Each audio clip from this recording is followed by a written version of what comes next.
Voice of Indonesia. Dari Indonesia untuk dunia. Voice of Indonesia dari Indonesia untuk dunia, pendengar Voice of Indonesia dalam rangka Hari Pahlawan 10 November 2023. Hari ini kita akan berbincang dengan salah satu keturunan dari pahlawan Indonesia, pahlawan nasional yang punya julukan The Grand Old Man. Dia adalah seorang yang piawai dalam berdiplomasi dan kita akan dengarkan ya seperti apa sih kisahnya dan juga bagaimana nih legasinya yang ditinggalkan. Kita saat ini sudah bersama dengan Bapak Agus Tanzil Syahruza. Ya, Pak Ibong ya Pak ya? Ya, panggil aja Ibong. Apa kabar nih Pak hari ini? Alhamdulillah sehat, seger. Segar. Terima kasih loh Pak sudah hadir untuk Voice of Indonesia.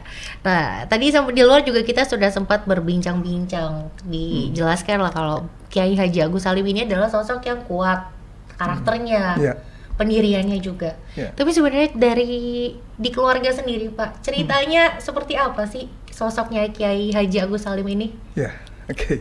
Terima kasih. Pertama-tama saya harus kasih tahu dulu bahwa saya tidak sempat untuk berhubungan langsung ya, karena saat saya lahir beliau sudah wafat gitu. Tapi kami dapat cerita banyak tuh dari orang tua lah ya, dari orang tua dan dari om tante dan juga dari teman-teman seperjuangan kakek, ya. Opa saya panggilnya gitu ya. Jadi Haji Agus Salim itu orangnya tuh sangat ramah ya. Sangat selalu membawa suasana gembira gitu ya. Sehingga kawan orang tua itu kawan keluarga di situ. Jadi kalau orang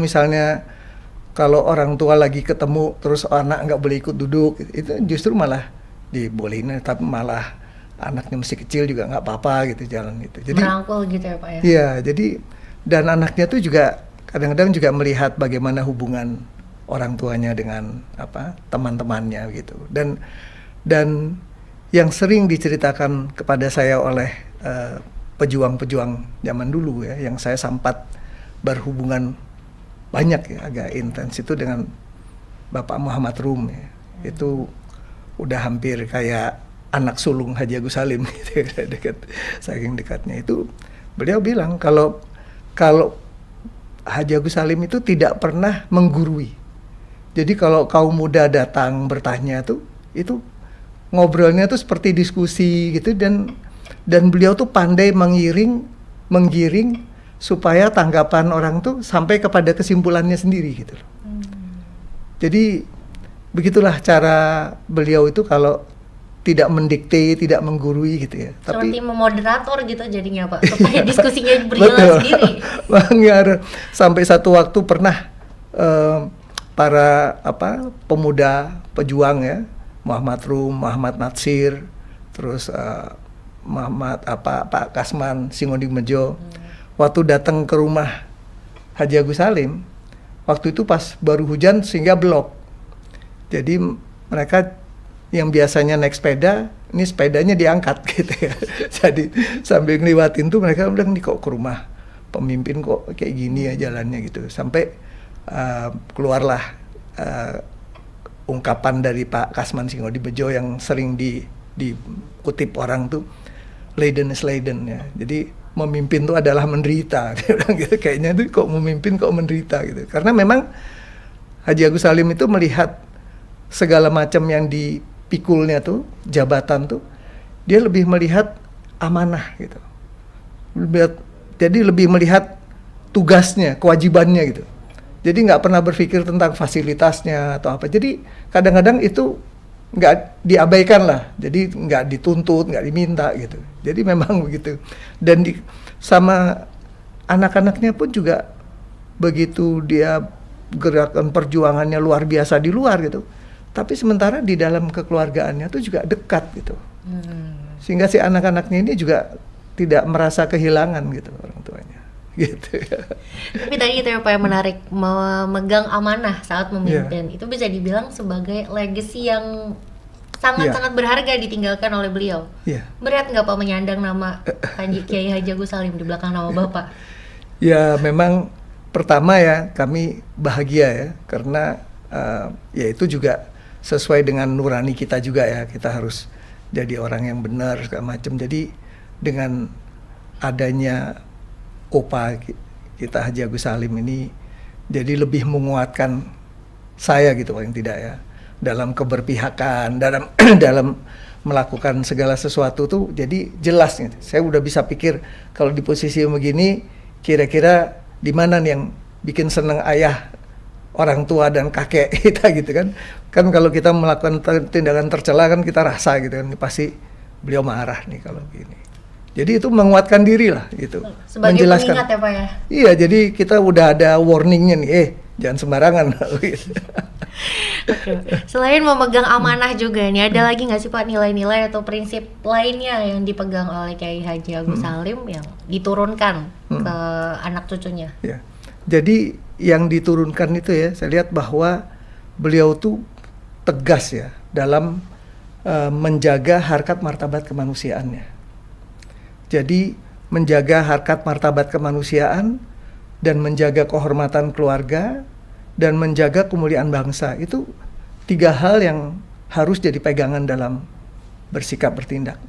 Bahkan dalam meraih prestasi ya, kalau prestasi itu didapat, apakah prestasi berupa kedudukan, jabatan, kekayaan, kalau didapat dari cara-cara mengorbankan harkat martabat kemanusiaannya atau mengorbankan kehormatan keluarga atau kemuliaan bangsa, itu bukan prestasi, justru tercela gitu. jadi jelas lah gitu, kita harus tahu di mana kita harus bersikap, di mana yang kita harus say no gitu kan, kalau gitu. Oke. Nah Pak, dari ini sendiri ya, dari artikel-artikel nih yang sudah banyak juga disebut kalau Haji Agus Salim itu bisa 7 bahasa. Ya. Belanda, Inggris, Arab, Prancis, Turki, Prancis, Jepang, dan Jerman. Ya. Ada tambahan lagi Pak? Gak tahu yang lainnya, tapi yang saya dengar dari orang yang mendampingi beliau di Mesir waktu delegasi itu sedang berusaha mendapatkan pengakuan kedaulatan dari negara-negara Islam, karena waktu itu negara sudah merdeka. Tapi syarat negara itu kan harus adanya daerah, wilayah, terus rakyat, terus pemimpin, ya, terus juga harus ada pengakuan kedaulatan dari negara dunia internasional. Nah itu belum ada.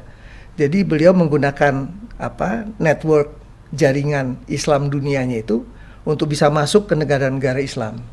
Nah waktu masuk di Mesir, gitu ya, waktu itu ditemui langsung oleh Perdana Menteri Mesir, Nokrasi Pasha namanya. Beliau juga merangkap Menteri Luar Negeri. Ya. Nah, waktu mau memberikan pengakuan kedaulatan, baru pertemuan pendahuluan, kemudian Perdana Menteri Mesir ini diintimidasi oleh dubes Belanda. Jadi tidak boleh menemui kaum pemberontak dari segi Belandanya gitu kan. Sehingga Nokrasi Pasha ini mendiamkan mereka ini sampai 3 bulan gitu, nggak jelas gitu, sambil nunggu gitu. Nah itu sambil itu tuh sama pelajar-pelajar Indonesia di Mesir ya, yang juga punya jiwa pejuang gitu. Dia ini dibawa untuk ketemu sama wartawan di sana, ketemu. Nah itu pernah Pak Zen namanya itu mengantar Haji Agus Salim untuk bicara dengan wartawan-wartawan Mesir ya. Dia udah siap untuk menerjemahkan gitu. Gak taunya Haji Agus Salim tuh berbahasa Arab dengan sangat luar biasa dan banyak kosakata yang sangat elegan gitu. Itu ceritanya ya. Jadi mereka justru kagum gitu. Yang tadinya siap mau menerjemahkan, lubahnya istilah-istilah yang jarang dipakai, yang justru punya nilai sastra, nilai ini tinggi. Terus ketemu sama bicara di Universitas FAT ya. Itu beliau bahasa Inggris di situ. Terus bicara kemudian di Institut Geografi di Mesir itu, beliau bicara bahasa Prancis dengan sangat fasihnya. Jadi itu dan jadi kalau yang kami tahu tuh ya pertama kali ya bahasa Indonesia ya Belanda, Inggris ya, Perancis, Arab, Jerman. Arabnya pun beliau menguasai bahasa Arab Al-Quran. Itu nggak semua orang Lebih- bisa mempelajari Ya, Bapak. lebih khusus lagi. Gitu. Tapi bisa dibilang berarti bahasa ini jadi jendelanya Ke ilmu pengetahuan itu. dan juga untuk membuka diplomasi buat Indonesia. Iya, betul. Jadi dengan ketangkasan beliau berbicara, bahkan waktu mendapat kabar bahwa Nokrasi Pasha tidak mau menemui karena sudah diintimidasi oleh Duta Besar Belanda di Mesir, beliau kirim surat ke Nokrasi Pasha. Dan suratnya tuh sangat indah. Bahkan beliau mengatakan bahwa kami datang ke sini tidak untuk minta-minta pengakuan, gitu, tapi mau menyadarkan orang bagaimana nasib kaum terjajah, gitu kan. Dan ini, jadi yang diangkat tuh bagaimana perasaan kamu melihat keterjajahan, ya, bahwa ini kaum atau bangsa yang berhak dan ingin merdeka, gitu ya. Tapi kamu nggak mau kasih. Gitu. Jadi dia nggak minta-minta, tapi dia cuman sentil aja gitu. Langsung datang ke Nokrasi besoknya. langsung dapat dari Mesir, Syria, Yordan, Saudi Arabia, langsung dapat dari 7 negara tuh dalam berapa bulan. Dan inilah juga yang jadi membuat ada sebutan The Grand Old Man ini ya Pak ya. Tapi merinding loh ini dengar ceritanya karena dari kekuatan berdiplomasi, Iya, bercerita, betul. diajak membuka mata dunia ya untuk bisa lebih berempati lagi. Nah ini Pak juga ada kaitannya nih sebenarnya nih dengan empati yang saat ini kita rasakan ya. Iya. Melihat kondisi di dunia saat ini Iya. penuh dengan ketidakpastian dan juga ada banyak hal yang terjadi di luar sana. Kira-kira Pak, menurut Bapak seorang Kiai Haji Agus Salim ini akan melakukan apa sih di tengah kondisi yang seperti ini? Kalau saya lihat dari pribadi beliau ya, dan yang sudah dilakukan waktu itu juga gitu, beliau pasti akan mengambil inisiatif ya untuk membangun opini dan juga membangkitkan kesadaran pemerintah ya dan dunia, itu pasti akan dilakukannya. Pasti dia akan membuat jaringan Islam di seluruh dunia itu untuk supaya bergerak untuk masalah Gaza ini, ada masalah kemanusiaan ya di situ ya. Jadi juga akan membuat pemerintah ini bertindak positif dan aktif gitu, proaktif gitu loh. Karena adalah memelihara ketertiban dunia itu kan juga udah amanat Undang-Undang Dasar 45. Jadi pasti akan begitu. Karena dulu waktu ada Yong Java, Yong Celebes, Yong Borneo ya, itu beliau membuat Yong Islamitan Bond bersama Pak Samsul Rizal. Dan Yong Islamitan Bond itu dia itu di dalamnya tuh ada orang Jawa, ada orang Kalimantan, ada orang Sulawesi gitu semuanya. Sehingga inilah yang bisa merangkul semuanya itu, sehingga di Sumpah Pemuda itu jadi tanah air satu Indonesia. Jadi nggak terpecah-pecah ke kesukuan dan kedaerahan gitu. Jadi selalu upaya tuh untuk menjaga persatuan kesatuan bangsa tuh, dan juga apa yang diamanatkan di pembukaan Undang-Undang Dasar 45. Kebetulan beliau ini kan salah satu dari penyusunnya. Salah satu dari panitia 9. Dan juga beliau adalah Komisi Penghalus Bahasa, di mana itu Haji Agus Salim, Husain Jayadiningrat sama Supomo, 3 orang Komisi Penghalus Bahasa Undang-Undang Dasar itu. Nah ini ceritanya bikin ini loh ya, inspiratif sih sebenarnya, dan juga ini ternyata apa yang dilakukan oleh Kiai Haji Agus Salim dulu tuh sebenarnya masih terjaga juga sampai sekarang. Karena kalau kita lihat nih ya Pak ya, dibandingkan dengan situasi sekarang gitu. Sebenarnya apa yang dilakukan dulu, mungkin dulu belum ada sosial media, jadi berdiplomasi itu masih dengan bersurat atau mungkin juga menghubungi langsung. Sekarang juga kita bersatu sebenarnya kan ya. Di sosial media semua aktif loh orang-orang, dan juga terus berupaya juga nih untuk membuka mata dunia. Nah, terakhir ya Pak ya, pesannya nih Pak untuk generasi muda saat ini di Hari Pahlawan ini, bukan cuma sekedar mengingat, kira-kira apa sih yang bisa kita lakukan? Ya.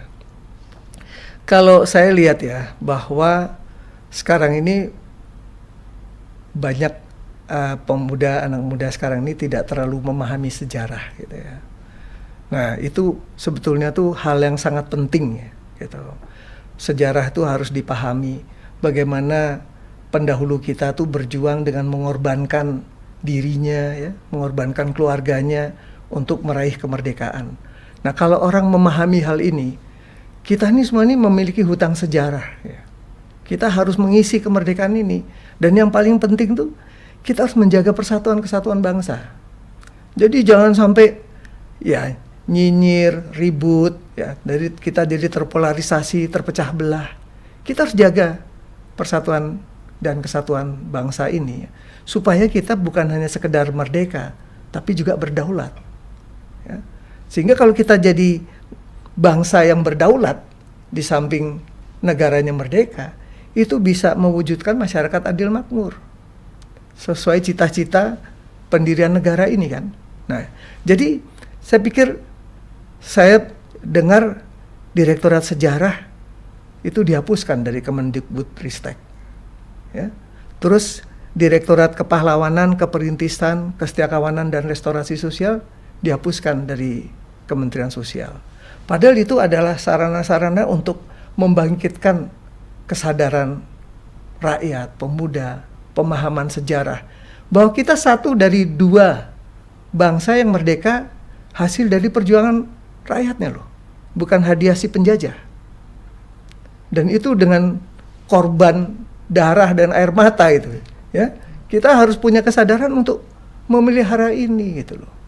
Seperti saya baca terakhir, orang dapat beasiswa sekolah ke luar negeri nggak mau pulang, ya. Terus juga mau di kewarganegaraan, itu kan sangat disesalkan ya, karena justru dari dulu itu kaum pejuang itu kaum muda gitu loh. Dan itu harus jadi milik kaum muda perjuangan ini, karena itu untuk masa depan bangsa ini ya gitu. Oke, pendengar Voice of Indonesia, sudah kita dengarkan tadi ya bagaimana sih kisahnya seorang Kiai Haji Agus Salim dan juga legasinya yang ditinggalkan, dan juga pesannya tadi jangan lupa untuk diingat untuk terus menjaga kesatuan dan juga persatuan untuk bisa kita sama-sama mewujudkan cita-cita para pendahulu kita ini. Pak Ibong, terima kasih banyak Pak untuk waktunya hari ini sudah menyempatkan hadir, dan kita akan kembali lagi di bincang-bincang lainnya di Voice of Indonesia dari Indonesia untuk dunia. Terima kasih. Voice of Indonesia, dari Indonesia untuk dunia.